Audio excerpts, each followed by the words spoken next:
Alors, François Poisson pour Télécœur à Saint-Grégoire, dans Bécancour, avec la mairesse Lucie Allard. Bonjour. Bonjour. Donc, on lance une campagne aujourd'hui ou seulement une réunion de mesures? En fait, c'était important pour le conseil municipal, la ville de Bécancour, de faire un point sur les actions déjà réalisées, puis c'est l'avenir quant à la sécurité routière, parce que c'est vraiment un enjeu très important pour nous. Un enjeu tellement important qu'on veut vraiment avoir une stratégie très proactive et agile pour vraiment modifier, entre autres, aux abords des écoles, aux abords de nos cœurs villageois. Bref, on a une grande préoccupation pour la sécurité, oui, de nos piétons, de nos vélos, de nos automobilistes. Donc, il y a différentes actions qui sont annoncées aujourd'hui pour justement annoncer à la population là, ce que la ville entend faire.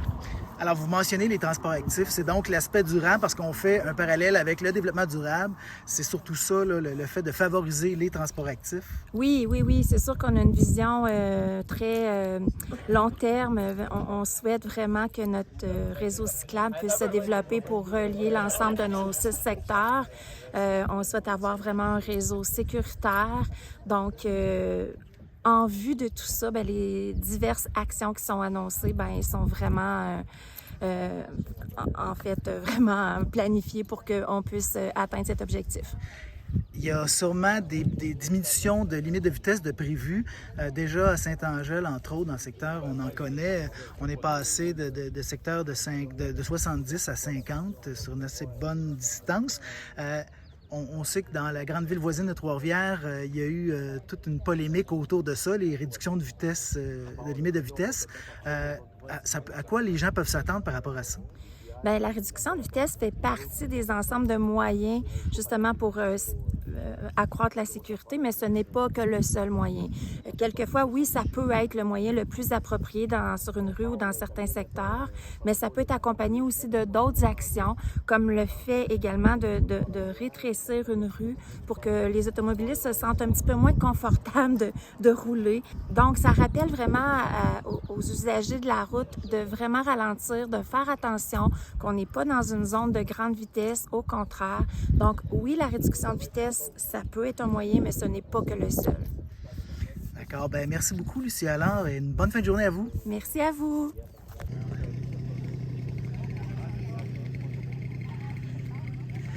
Alors, nous sommes à Saint-Grégoire, toujours en compagnie de M. Marion Lamotte, qui est conseiller municipal de la ville de Bécancour. Vous, là, ça part un peu d'un aspect personnel. En tant que chauffeur d'autobus, vous voyez des choses assez épouvantables à l'occasion en termes de sécurité routière. Donc là, vous vous sentiez d'autant plus mobilisé là, sur ce dossier-là. Oui, c'est un dossier qui me tenait à cœur dès le début. Même avant d'être élu, c'était quelque chose qui me tenait à cœur.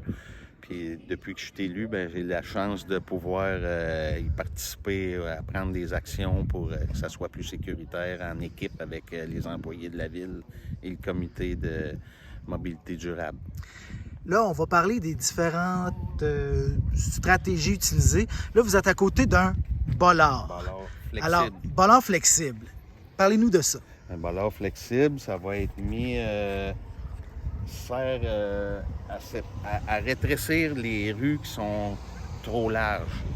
Puis, qu'est-ce qu'on veut? C'est rétrécir les rues, pas les mettre en plein milieu de la rue pour que les voitures se tassent le long des piétons. C'est faire un sentier un peu piétonnier le long de la route et que les autos soient obligés de ralentir parce qu'ils vont se rencontrer et que ça va être serré. C'est de rétrécir la rue, autrement dit. On voit aussi sur cette rue-ci des bacs à fleurs. Alors, ça fait partie de ce que vous utilisez dans ce but-là. C'est ça. Il va y avoir ça. Les rues vont être rétrécies avec des bacs à fleurs comme ça et des bollards flexibles.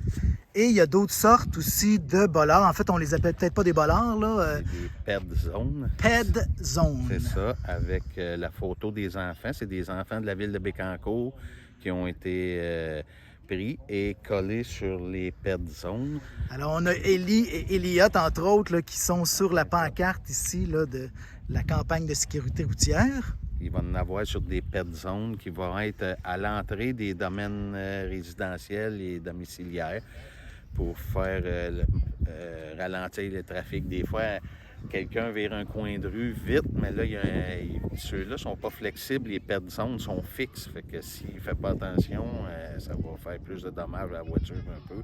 Le but, c'est de faire ralentir le trafic, que les enfants et les piétons, puis même les cyclistes soient en sécurité.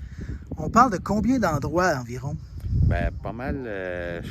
Chaque secteur de la ville a ses endroits ciblés. En fait, on a rencontré, on avait des requêtes puis des demandes citoyennes. Puis le comité, on a demandé aux citoyens de se former des comités citoyens. Puis pour les écouter et savoir c'est quoi les besoins, puis c'est quoi les actions qu'on peut poser. Donc, ça part vraiment de besoins d'un ressenti, finalement, des citoyens, comme quoi, bon, la vitesse trop élevée représente un problème là, dans leur milieu de vie. En plein ça. Bien, merci beaucoup, Marion Lamotte, conseiller municipal de Bécancour, secteur Saint-Grégoire, où nous sommes présentement. Merci beaucoup.